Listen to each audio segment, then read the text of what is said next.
नमस्कार दोस्तों, मैं पंकज सिंह आप सभी के समक्ष पुनः भूगोल विषय के साथ उपस्थित हुआ हूँ।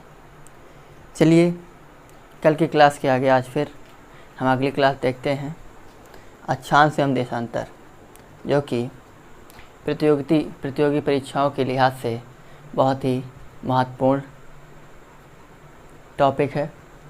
तो आज का टॉपिक है अक्षांश एवं देशांतर। अक्षांश एवं देशांतर। जैसा कि पिछली क्लास में हम अक्षांश और देशांतर के बारे में कुछ बात किए हैं, जैसे कि 8 डिग्री 4 मिनट से 37 डिग्री 6 मिनट उत्तरी अक्षांश, 68 डिग्री 7 मिनट से 97 डिग्री 25 मिनट पूर्वी देशांतर। तो अब आपके दिमाग में एक सवाल है कि अक्षांश और देशांतर वास्तव में होते क्या हैं। तो चलिए हम अक्षांश और देशांतर के बारे में देखते हैं। जैसे कि आप सभी ये जानते हैं, ये हमारी पृथ्वी है। सपोज दैट ये हमारी पृथ्वी है। हमारी जो पृथ्वी है ये 23.5 डिग्री अपने अक्षांश पर झुकी हुई है। 23.5 डिग्री अक्षांश पर टिकी हुई है, झुकी हुई है। जैसे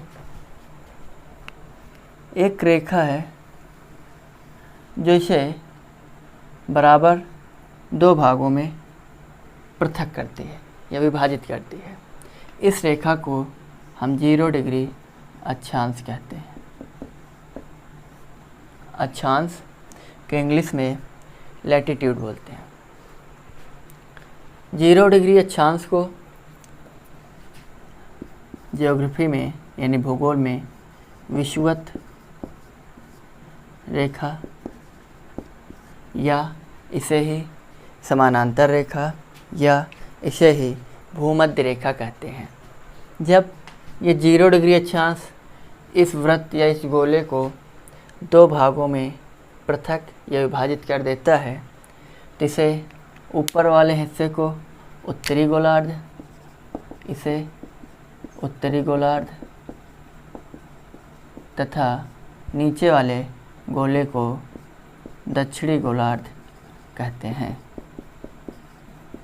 जैसे कि अब अक्षांश का विस्तार जो है पूर्व से पश्चिम होता है, यानी कि वो रेखाएं जिनका विस्तार पूर्व से पश्चिम होता है उन्हें हम अक्षांश कहते हैं। जैसे कि आप 0 डिग्री अक्षांश और देख लीजिए, ये अक्षांश जो होते हैं उनके जो मध्य की दूरी होती है, यानी एक अक्षांश से दूसरे अक्षांश के मध्य की दूरी जो है वो 111 किलोमीटर होती है, यानी 111 किलोमीटर की दूरी होती है। एक अक्षांश से दूसरे अक्षांश के बीच की जो दूरी होती है 111 किलोमीटर होती है। ऐसे ही अगर आप यहाँ पर एक बिंदु रख दें, यहाँ पर इनको बोलते हैं ध्रुव। जैसे ये उत्तरी गोलार्ध में है तो इसको उत्तरी ध्रुव, ये दक्षिणी गोलार्ध में है तो इसको दक्षिणी ध्रुव बोलते हैं। यहाँ से यदि आप एक लाइन खींचेंगे तो आप देखेंगे कि ये जो लाइन है, ये सपोज इसको पहले रफ कर दें तो आपकी विधिवत समझ में आएगा। ये इस लाइन को अगर आप यहाँ विषुवत रेखा लाकर ऐसे मिला दें तो आप देखिए कि ये 90 डिग्री कोण, ये 90 डिग्री कोण। ऐसे अगर ये लाइन हम नीचे लेते चले जाएं इस ध्रुव पर, दक्षिणी ध्रुव पर, तो ये 90 डिग्री कोण, ये 90 डिग्री कोण। जो अक्षांश रेखाएं होती हैं वो विषुवत रेखा से जब ध्रुवों की ओर जाती हैं तो उनकी लंबाई घटती जाती है। यानी कि अगर आपसे क्वेश्चन किया जाए कि अक्षांशों की सर्वाधिक लंबाई कहाँ पर होती, तो आपका आंसर होगा विषुवत रेखा पर, विषुवतीय क्षेत्र पर। विषुवत रेखा या विषुवतीय क्षेत्र। तो ये ऐसे ऐसे आप रेखाएं अगर आप खींचेंगे तो आप खुद देख लीजिए इन रेखाओं की लंबाई घट रही है, लेकिन इनके बीच की दूरी बराबर रहेगी। ये जो सबसे आखिरी रेखा होगी वो एक बिंदुनुमा होगी, यानी कि अगर ये 90 डिग्री है और हर एक डिग्री पर एक रेखा है तो टोटल कितनी रेखाएं हो जाएंगी?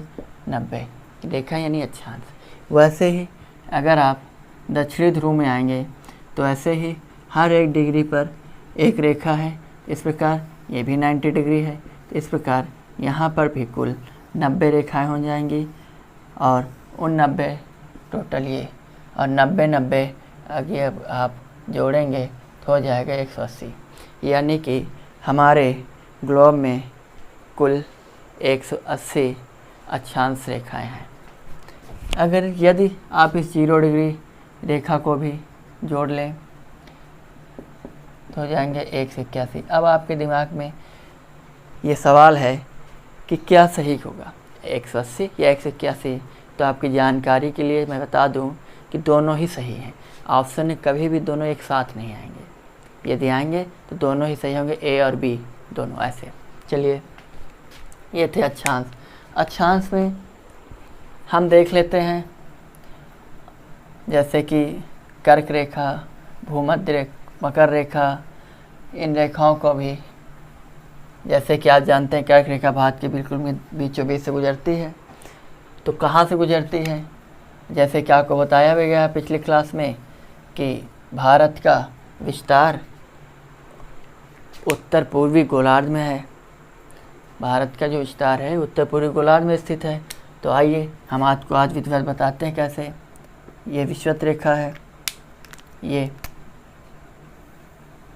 0 डिग्री, और एक रेखा है 23.5 डिग्री उत्तरी अक्षांश, एक रेखा है 23.5 डिग्री दक्षिणी अक्षांश। तो ये 23.5 डिग्री उत्तरी अक्षांश है, इसको हम कर्क रेखा कहते हैं। और 23.5 डिग्री दक्षिणी अक्षांश है, इसको हम मकर रेखा कहते हैं, जैसे कि आपको दिख रहा होगा। तो जो कर्क रेखा है ये हमारे भारत के बीचों बीच से होकर गुजरती है, ये ऐसे चली जाती है, जो कि भारत के कुल 8 राज्यों से होकर जाती है। चलिए देखते हैं, यदि कर्क रेखा उत्तरी गोलार्ध में है, 8 डिग्री 4 मिनट से 37 डिग्री 6 मिनट उत्तरी गोलार्ध, तो हम उत्तरी गोलार्ध में, और कर्क रेखा है तो भारत के बीचों बीच से जा रही है। तो आप देखिए, ये सपोज दैट ये मैप भारत के बीचों बीच से जा रही है। दूसरी चीज़, इसको हम मकर रेखा कहते हैं। कर्क रेखा जो है वो भारत के 8 राज्यों से होकर जाती है, लेकिन दुनिया के 3 देशों से होकर गुजरती, 3 महाद्वीपों से होकर गुजरती है, जैसे उत्तरी अमेरिका, यूरोप और एशिया। मकर रेखा यहाँ पर लिख देता हूँ मैं, यहाँ पर इसी के सामने लिख रहा हूँ, कर्क रेखा के सामने यूएसए, यूरोप और एशिया, इन 3 महाद्वीप से होकर कर्क रेखा गुजरती है। कर्क रेखा भारत के 8 राज्यों से होकर गुजरती है, लेकिन वो 8 राज्यों में एक राज्य है जहाँ पर एक नदी है जिसको 2 बार काटती है। उस नदी का नाम है माहे नदी। माहे नदी जो है कर्क रेखा को राजस्थान में 2 बार काटती है। चलिए, यह है कर्क रेखा, 23.5 डिग्री उत्तरी अक्षांश। कर्क रेखा की एक ट्रिक है, मित्र पर गमछा झार। यहाँ पर लिख रहा हूँ, जरा ध्यान देना, मित्र पर गमछा झार। बहुत पुरानी ट्रिक है, लेकिन याद करने का एक तरीका है। मित्र से मिजोरम, त्रा से त्रिपुरा, पा से पश्चिम बंगाल,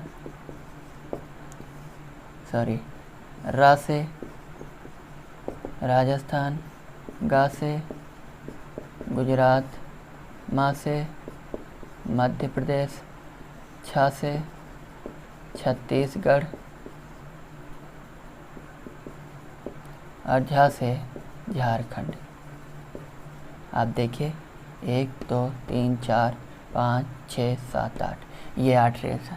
लेकिन 8 राज्य हैं, आप याद तो कर सकते हैं, लेकिन यदि आज से पूछ ले निम्नलिखित राज्यों को पूर्व से पश्चिम में क्रमशः सजाएं या पश्चिम से पूर्व में क्रमशः सजाएं, तो आप जान लें कि जो इन राज्यों का क्रम है, पश्चिम से पूर्व में लिख रहा हूँ, पश्चिम से पूर्व, पश्चिम से पूर्व होगा सबसे पहले गुजरात, फिर राजस्थान, फिर मध्य प्रदेश, उसके बाद छत्तीसगढ़, झारखंड,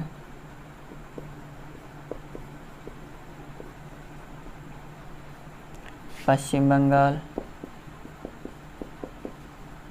पश्चिम बंगाल के बाद त्रिपुरा और फिर मिजोरम।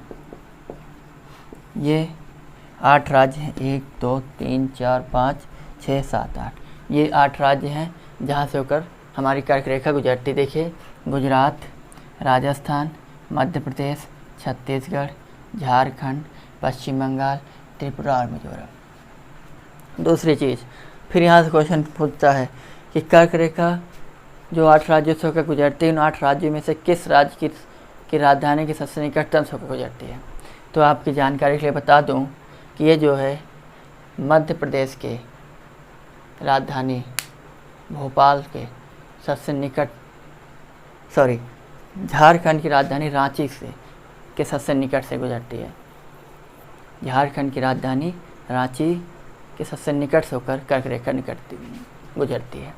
चलिए, ये था कर्क रेखा का दुनिया के 3 महाद्वीपों से, यूएसए, यूरोप, एशिया। यूएसए यानी संयुक्त राज्य अमेरिका, यूरोप और एशिया, एशिया जिस महाद्वीप में हम रहते हैं। चलिए अगला है मकर रेखा। मकर रेखा के बारे में हम जान लें कि मकर रेखा ये यहाँ पर पहली चीज़, मकर रेखा जो दक्षिणी गोलार्ध में है। तो आप जान लें, जब भी क्वेश्चन पूछा जाए मकर रेखा भारत के कितने राज्यों से होकर गुजरती है, तो मकर रेखा भारत से होकर नहीं गुजरती है, ठीक है। दूसरी चीज़, मकर रेखा भी 3 महाद्वीपों से होकर गुजरती है, दक्षिण अमेरिका, अफ्रीका और अगला है ऑस्ट्रेलिया। ये 3 महाद्वीपों से होकर गुजरती है। चलिए देखते हैं मकर रेखा के बारे में। 23.5 डिग्री दक्षिणी अक्षांश को मकर रेखा कहते हैं। 23.5 डिग्री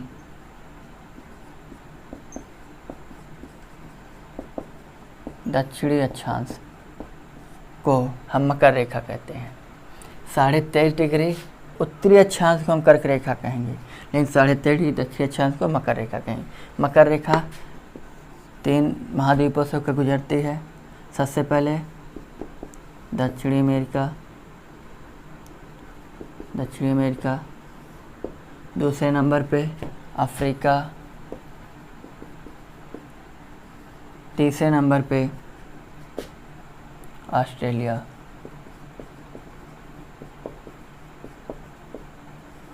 ठीक। ये अगला पॉइंट है विषुवत रेखा। विषुवत रेखा जो है ये भी 3 महाद्वीपों से होकर गुजरती है। हेडिंग, विषुवत रेखा की डेफिनेशन होगी 0 डिग्री अक्षांश को हम विषुवत रेखा कहते हैं। जैसे 23.5 डिग्री उत्तरी अक्षांश को हम कर्क रेखा, 23.5 डिग्री दक्षिणी अक्षांश को मकर रेखा, वैसे ही 0 डिग्री अक्षांश को हम विषुवत रेखा कहते हैं। विषुवत रेखा, भूमध्य रेखा, समानांतर रेखा या इंग्लिश में इक्वेटर के नाम से जानते हैं। तो विषुवत रेखा भी 3 महाद्वीपों से होकर गुजरती है। पहला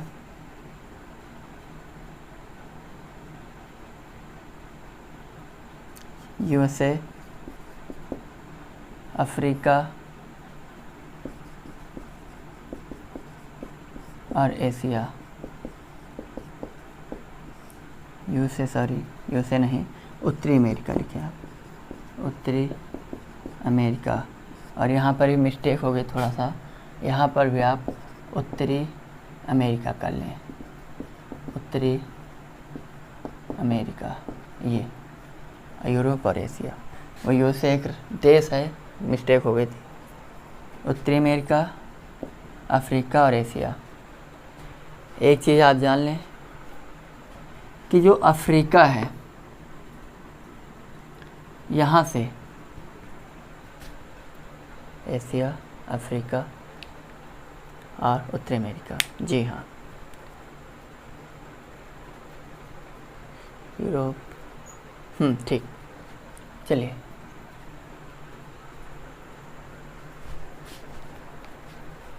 अगला बिंदु अक्षांश चल रहा था, ये है 8 डिग्री।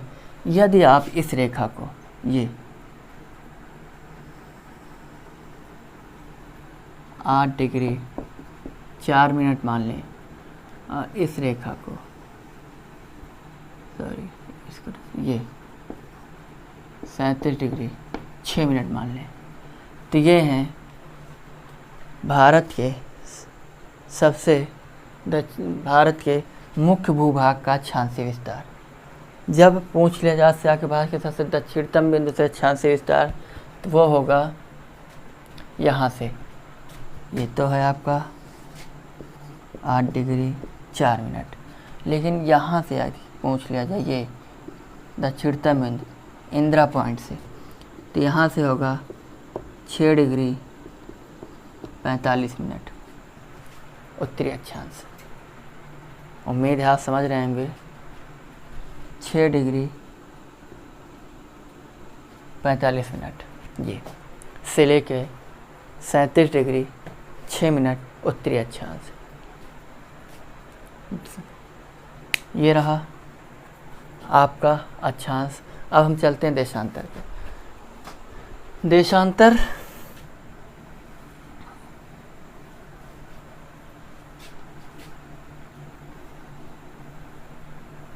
जो हैं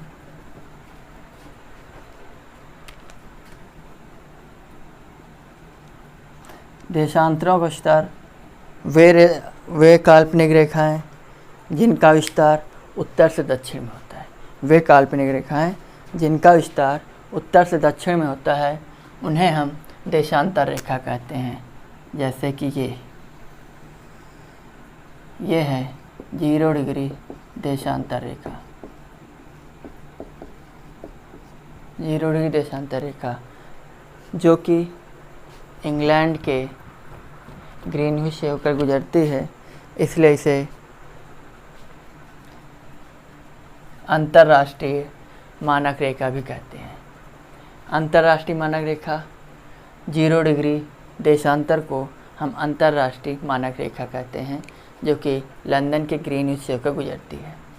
ये ऐसे ही जैसे कि आपको पता है, यदि कोई भी वृत्त है तो 360 डिग्री का होता है, और उस वृत्त में हर एक डिग्री पर एक देशांतर रेखा है, तो टोटल कितनी देशांतर रेखा हो जाएंगी?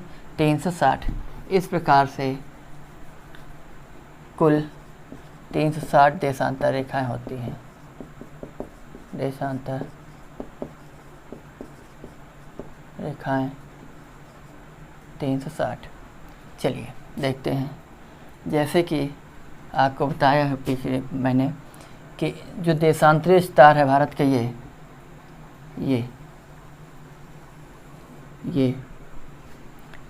68 डिग्री 7 मिनट से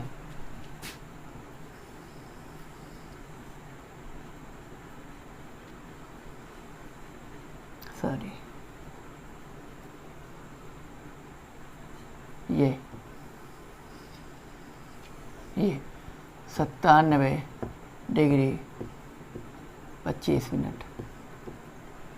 ठीक, ये है देशांतर रेखा। सपोज दैट यदि हम इस रेखा को 68 डिग्री 7 मिनट से लेकर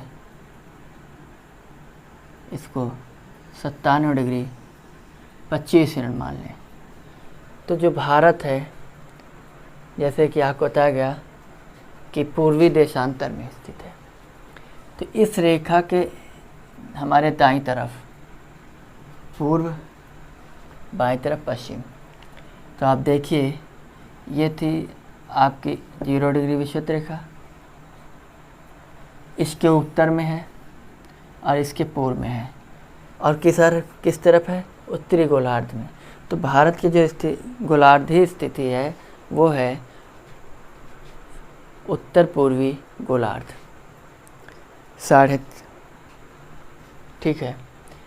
अब यहाँ से एक मानक रेखा गुजरती है, ये उत्तर प्रदेश के इलाहाबाद के नैनी से होकर गुजरती है।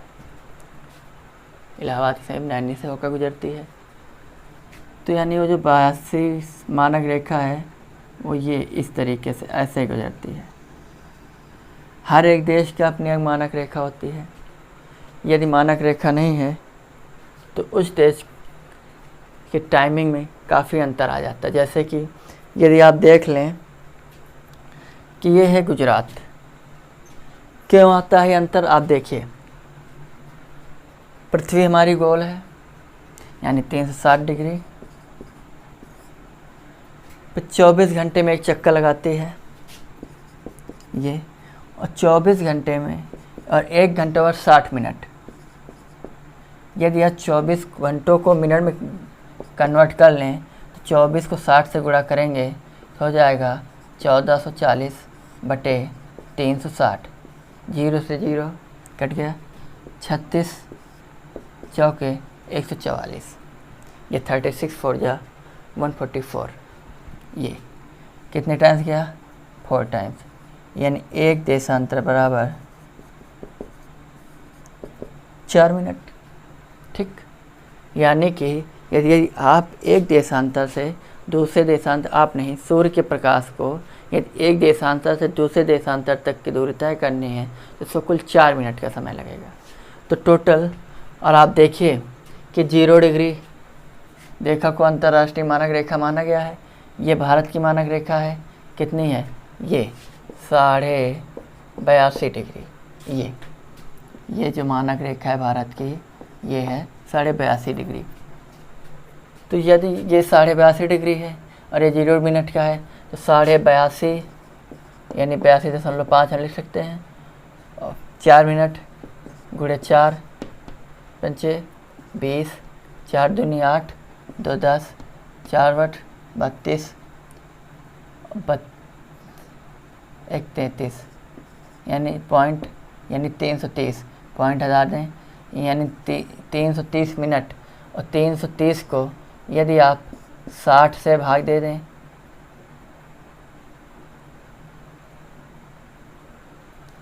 तो इसको सिंपली अगर कर लें, होता तो 60 से ही, तो हो जाएगा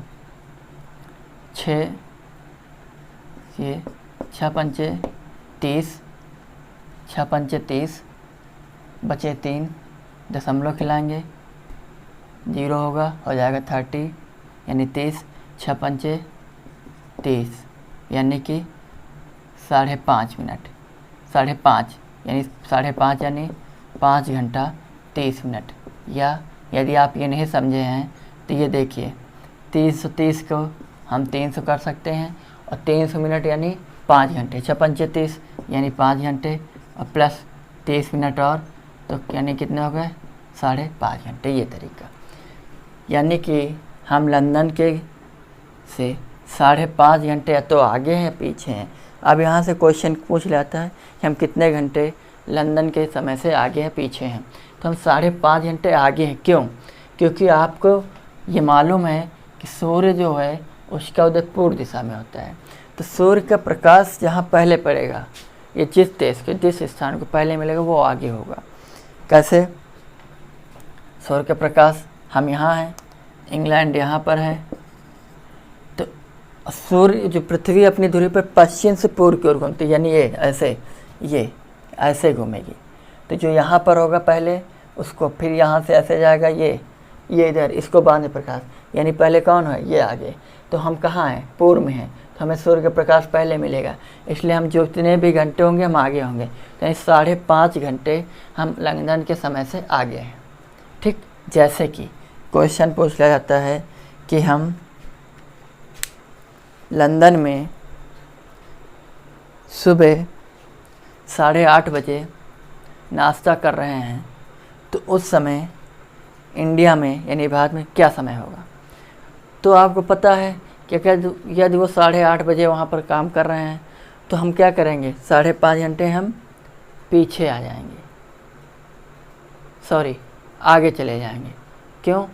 क्योंकि हम उनसे आगे हैं, तो वहाँ 8:30 बजे वो काम कर रहे हैं, तो 8:30 से 5 घंटे, 8 5 13 यानी एक बजा।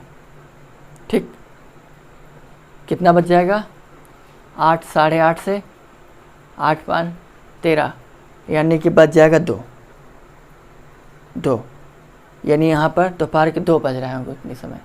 ठीक, आइए ऐसे ही अक्सर CDS वगैरह में, PCS में आपको किसी न किसी देश के मानक समय दे देगा।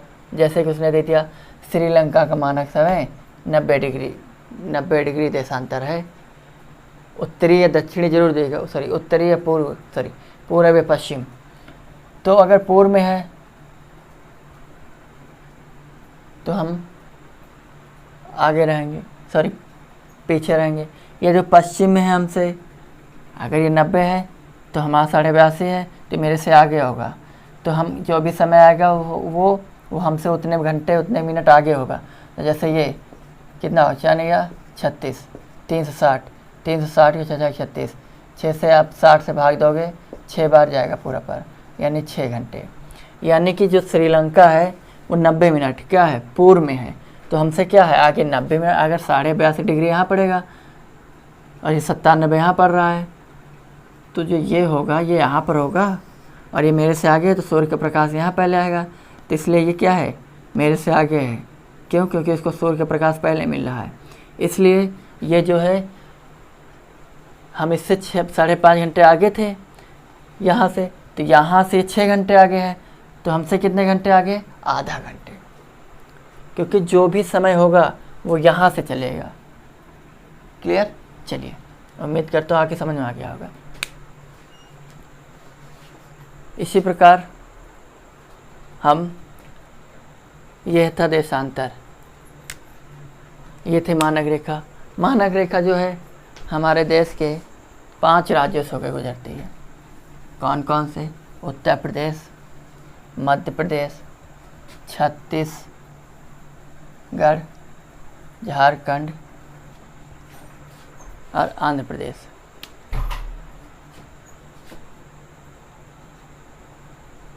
ये यहाँ से गुजर रही है मानक रेखा, जो कि भारत के 5 राज्यों से होकर गुजरती है। वो 5 राज्य हैं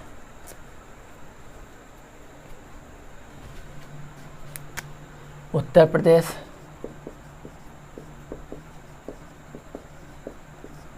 मध्य प्रदेश,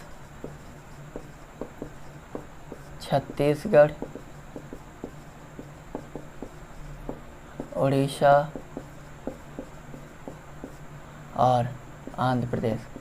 शायद हम गलती से झारखंड बोल गए थे, झारखंड नहीं है, वहाँ उड़ीसा है, आंध्र प्रदेश। ये इन 5 राज्यों से होकर हमारी मानक रेखा गुजरती है। तो ये था अक्षांश और देशांतरों का विस्तार। उम्मीद करते हैं आगे समझ में आ गया होगा। चलिए कुछ और चीज़ें देख लेते हैं सरसरी नज़र में। अक्षांश, देशांतर, मानक समय। हाँ, मानक समय क्यों होता है, चलिए देखते हैं। 67 डिग्री 7 मिनट से 97 डिग्री 25 मिनट। यदि इस 67 को और 97 के बीच में आप देखेंगे तो टोटल 30 देशांतर रेखाएं पड़ेंगी। कितनी? 30। तो 30 को, और हर देशांतर रेखा के बाद में 4 मिनट का अंतर है। 30 और 4 को आपसे मल्टीप्लाई करेंगे, 4 3 12, 120 मिनट, 120 मिनट यानी 2 घंटे। अब आप देखिए ये पूर्व है, यहाँ पर सूर्य होगा यानी सूर्योदय यहाँ पर होगा, सूर्योदय यहाँ पर होगा तो सूर्य का प्रकाश पहले यहाँ पड़ेगा। तो यदि सूर्य का प्रकाश यहाँ पहले पड़ रहा है तो जितने भी घंटे हमने यहाँ से निकाले ना, इतने का केवल निकाला है, तो जो भी घंटे हैं वो यहाँ से यहाँ तक चलेंगे, यानी 2 घंटे का अंतर है।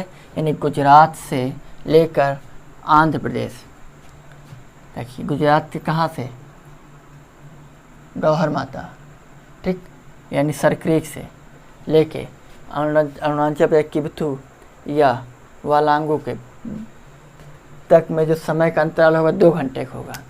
यानी कि यहाँ पर सूर्योदय यहाँ की अपेक्षा अरुणाचल प्रदेश में सूर्योदय गुजरात की अपेक्षा 2 घंटे पहले होगा।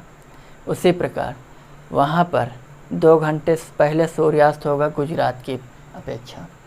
यानी कि अगर वहाँ सुबह 5 बजे सूर्योदय हो रहा है तो गुजरात में सुबह के 7 बजे सूर्योदय होगा।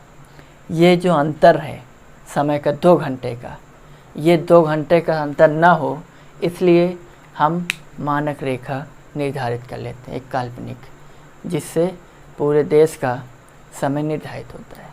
क्लियर? इसलिए मानक रेखा का निर्धारण किया जाता है।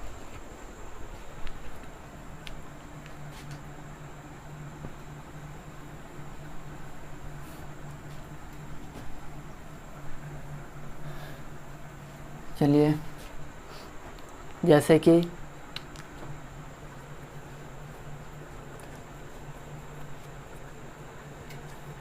जो भौगोलिक आकार है वो तो मैंने बता ही दिया था आपका। भारत की आकृति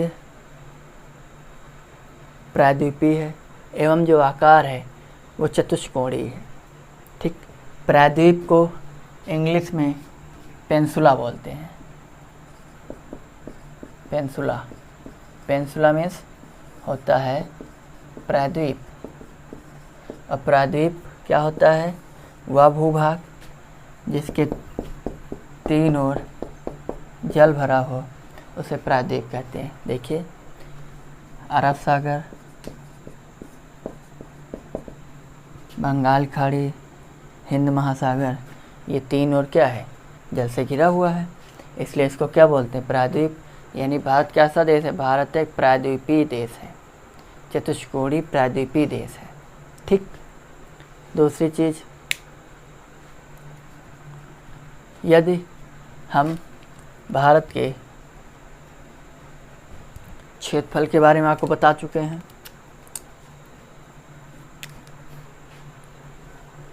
कुल दूरी उत्तर से दक्षिण हो चुका है हमारे पहले वीडियो में, इसलिए आज के लिए हम इतना ही रखते हैं। एक छोटा वीडियो होगा लेकिन बहुत ही कारगर साबित होगा आपके प्रतियोगी परीक्षाओं के दृष्टिकोण से। उम्मीद करते हैं आज की क्लास विधिवत आपके समझ में आई होगी, इसलिए आप वीडियो को सब्सक्राइब, लाइक और शेयर करना ना भूलें। धन्यवाद।